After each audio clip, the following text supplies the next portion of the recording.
જિલ્લા કોંગ્રેસના પ્રમુખે પ્રતાપ દુધાતે અમરેલી એસપીને મળી સમગ્ર ઘટનાની માહિતી આપી અને વિડીયો બતાવ્યો।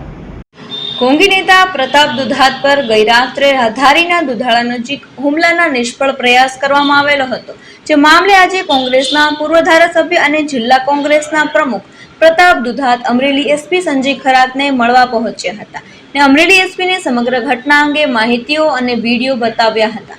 રાત્રિના ધારીના દુધાળા નજીક દુધાતની કાર પર થયેલા હુમલાના પ્રયાસ અંગે પ્રતાપ દુધાતે અમરેલી એસપી સંજય ખરાતને મળ્યા બાદ મીડિયાની પ્રતિક્રિયા આપી હતી ને અજાણ્યા શખ્સો કોણ હતા કોણ નહીં એ પોલીસ જ કહી શકશે તેવું વિગતે પ્રતાપ દુધાતે જણાવ્યું હતું ને સાથે સાથે ખેડૂતોના મુદ્દે, ખનીજ ચોરી મુદ્દે જાહેર જીવનમાં હોવાથી બોલતા હોય તેવા શખ્સો હોઈ શકે તેવી શંકાઓ છે પ્રતાપ દુધાતે વ્યક્ત કરી હતી। પ્રતાપ દુધાતે જણાવ્યું હતું કે અંદાજે 15 થી 20 વ્યક્તિઓ હતા ને ગાડીને સામાન્ય નુકસાન થયું છે। અત્યારે આ સામાજિક તત્વો પોલીસ ગોતી રહી છે અને ધારી પોલીસમાં મારો ડ્રાઈવર પોલીસ ફરિયાદ કરવા જઈ રહ્યો છે અને આમે અમરેલી જિલ્લો બદનામ છે। કાયદો અને વ્યવસ્થાઓ ખૂબ જ કથળી ગઈ હોવાનો ટોણો પ્રતાપ દુધાતે માર્યો હતો। આ વિસ્તારમાં ફોરેનર આવતા હોય છે, મોદીજીનું સ્વપ્ન છે ને આ સરકાર જ સાકાર થવા નથી દેતી અને અસામાજિક તત્વોની કારના વિડીયો પણ છે અને એમની ભાષાઓ પણ છે, તે એસપીને બતાવવું છે। હવે આગળ કેવી કાર્યવાહી કરશે તે આવનાર સમય બતાવશે તેવું નિવેદન પ્રતાપ દુધાતે આપ્યું હતું। ત્યારે ગાડીને નુકસાન થયું છે ત્યારે સરકાર અને તંત્ર આને સબક શીખવાડે તેવી લાગણીઓ વ્યક્ત પ્રતાપ દુધાતે કરેલી હતી। ત્યારે અમરેલીના એસપી સંજય ખરાતે પ્રતિક્રિયા આપતા જણાવ્યું હતું કે કોંગી નેતા પ્રતાપ દુધાત પર હુમલાના પ્રયાસ મામલે અમરેલી એસપી સંજય ખરાતે આપી પ્રતિક્રિયા જણાવ્યું કે રાત્રે 12 વાગે પ્રતાપ દુધાતનો ફોન આવેલ હતો। અજાણ્યા લોકોએ ગાડી રોકવાનો પ્રયાસ કર્યો હતો અને ગાડી પર હુમલો કર્યો હતો। ઘટનાની જાણ થતાં ધારી પોલીસની ટીમ ઘટના સ્થળે પહોંચી પૂરતી તપાસ હાથ ધરવામાં આવી હતી। સંજય ખરાત ટૂંક સમયમાં ફરિયાદ દાખલ કરશે। પ્રતાપભાઈએ આક્ષેપ કર્યા છે તે બાબતે ઝીણવટભરી તપાસ હાથ ધરી છે। ત્યારે તુલસીશ્યામ ટુરિસ્ટ માટે જરૂરી વિસ્તાર હોવાને કારણે રાત્રે દિવસ લોકો નીકળતા હોય છે ત્યારે પેટ્રોલિંગ પણ રાખવામાં આવે છે। ટુરિસ્ટને લઈ સિનિયર અધિકારીનું પણ પેટ્રોલિંગ રહેશે। પ્રાથમિક ધોરણે જિલ્લા પોલીસને અનુમાન છે ફરિયાદી તરફથી ફરિયાદ દાખલ થશે તો કાયદાકીય નિયમ મુજબ કાર્યવાહી કરીશું તેવું અમરેલી એસપી સંજય ખરાતે જણાવ્યું હતું। ત્યારે આ અસામાજિક તત્વો કોણ વગેરે બાબતો પરથી પોલીસ ફરિયાદ બાદ પડદો ઉચકાશે ને પોલીસ એ દિશામાં જરૂરી કાર્યવાહી કરશે તેની પર સૌની મીટ મંડાઈ છે। સરદાર સન્માન યાત્રાની સમાપન સોમનાથ મહાદેવના સાનિધ્યમાં કરી અને નેશનલ હાઈવે ઉપરથી ઉનાથી ધોકડવા ચેકપોસ્ટથી અંદર આવ્યો। ટુરિસ્ટ રોડ ઉપરથી એટલે કે આપણી આ બાજુની ચેકપોસ્ટ એટલે કે અમરેલી સાઈડની ચેકપોસ્ટે બહાર નીકળતા એક મધુવન હોટલ પાસે અંદાજિત 15-20 જણા અસામાજિક તત્વો ઊભા એવું ખ્યાલ આવ્યો। રસ્તામાં ગાડી અટવાવાથી ટાઈમિંગ થોડુંક મોડું હતું અને ટ્રાવેલિંગના કારણે હું આરામમાં હતો। મારા ડ્રાઈવરે મને એલર્ટ કર્યો અને અમારી પદ્ધતિ પ્રમાણે ગાડી અમે સ્પીડમાં કાઢી લીધી અને ત્યારબાદ ફરી એક બાજુના દુધાળા ગામથી અમે લોકોને ત્યાં મોકલ્યા એટલે 2-3 ફોર વ્હીલર અને અસામાજિક તત્વો ત્યાં હાજર હતા। શા માટે આ બનાવ બન્યો છે એનો ખુલાસો તો ડીએસપી ઓફિસમાંથી ડીએસપી જ આપશે।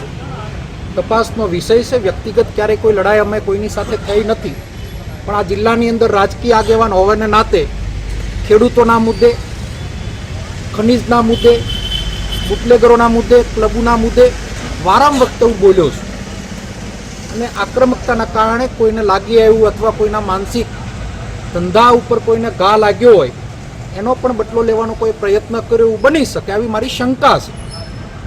આનો ખુલાસો સ્પષ્ટતા તપાસ પોલીસનો વિષય છે।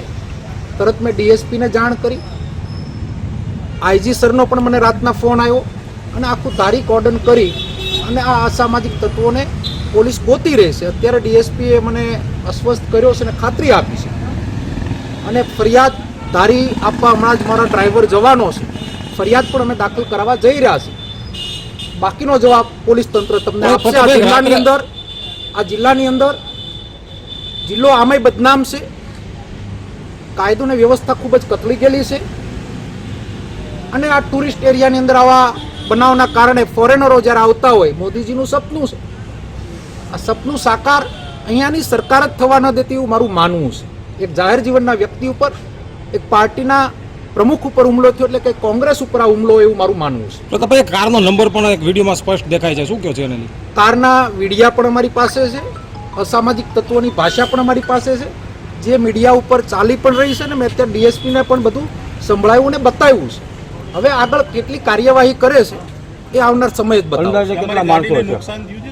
મારી ગાડી સ્પીડમાં કાઢી એટલે પાછળ થોડુંક નુકસાન થયું છે, મામૂલી નુકસાન થયું, કોઈ એવડું મોટું નુકસાન નથી થયું, પણ અખતરો થયો છે ત્યારે સરકાર અને તંત્ર આને સબક શીખવાડે એટલી લાગણી વ્યક્ત. કેટલા લોકો હતા?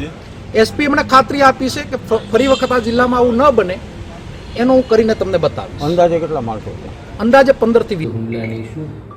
ગઈ રાત્રે આશરે રાત્રે 12 વાગે અમોને ઉપર અમરેલી જિલ્લાના કોંગ્રેસ પ્રમુખ પ્રતાપભાઈ દુધાતનો ફોન આવેલો હતો કે ये तुलसीश्याम बाजूથી અમરેલી આવતા રોડ ઉપર કોઈ અજાન્ય વ્યક્તિએ એમને રાત્રે ગાડી રોકવાની કોશિશ કરેલ છે, તેમજ ગાડી ઉપર હુમલા કરેલ છે.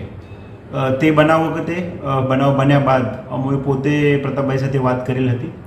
ત્યારબાદ તાત્કાલિક જિલ્લા પોલીસ તરફથી ધારી પોલીસ સ્ટેશનની ટીમ, થાના અધિકારી, 112ની ટીમ તથા બીટ જમાદાર જે જગ્યા બનાવ બનેલો હતો ત્યાં પહોંચીને આવું ત્યાં કોઈને હાજરી બાબતે કંઈક છે કે કેમ તે બાબતે પૂરતી તપાસ હાથ ધરેલ હતી. ગઈ રાત્રે આ જે કામના ફરિયાદી છે પ્રતાપભાઈ સાથે જિલ્લા પોલીસે વાત કરેલ હતી અને રાત્રે જ આપણે આ બનાવ અગર બનેલ હોય તો તે બાબતે સાચી હકીકત સાથે ફરિયાદ લખાવવા માટે જણાવેલ હતું, જે બાબતે આજે સવારે પણ ફરીથી એ લોકોને આપણા તરફથી ફરિયાદ દાખલ કરવા માટે જણાવેલું છે અને આ લોકોએ કદાચ ટૂંક સમયમાં ફરિયાદ પણ દાખલ કરશે. જિલ્લા પોલીસ તરફથી એમના ઉપર જે કોઈ હુમલો કરેલ છે અથવા એની જે આક્ષેપ છે કે અમારા ગાડી ઉપર હુમલો કરેલ છે, લાઠીથી ગાડી ઉપર ડાબા પડેલા છે, તે બાબતે જિલ્લા પોલીસ તરફથી આપણે ઝીણવટભરી તપાસ કરીએ છીએ. તો આ વિસ્તાર તુલસીશ્યામ જે છે એ ટુરિસ્ટ માટે બહુ જરૂરી વિસ્તાર છે. તે બાબતે કોઈપણ પ્રકારના કોઈપણ ટુરિસ્ટ હોય, રાત્રે નીકળતા હોય છે, દિવસે નીકળતા હોય છે, તો તે બાબતે કોઈપણ કાયદાની સુવ્યવસ્થાને પ્રશ્નો ના બને તે માટે જિલ્લા પોલીસ તરફથી સતત પેટ્રોલિંગ પણ રાખવામાં આવશે. સિનિયર અધિકારીના લેવલમાં પેટ્રોલિંગ રાખવામાં આવશે અને આ જે પ્રતાપભાઈ ફરિયાદ અગર થશે અથવા તે સિવાય પણ જિલ્લા પોલીસ આ વિસ્તારમાં કોઈ પણ પ્રકારનો કાયદાની સુવ્યવસ્થાની પરિસ્થિતિ નિર્માણ ના થાય તે માટે કટિબદ્ધ છે. સર, પ્રાથમિક ધોરણે એવું લાગે છે કે આવી ઘટના બની હોય? પ્રાથમિક ધોરણે આવી ઘટના બનેલી છે એવું જિલ્લા પોલીસને અનુમાન છે. ફરિયાદી ભોગ બનનાર જે છે એમના તરફથી ફરિયાદ દાખલ થશે તો તે બાબતે જરૂરી કાયદાકીય નિયમ મુજબ અમોએ કાર્યવાહી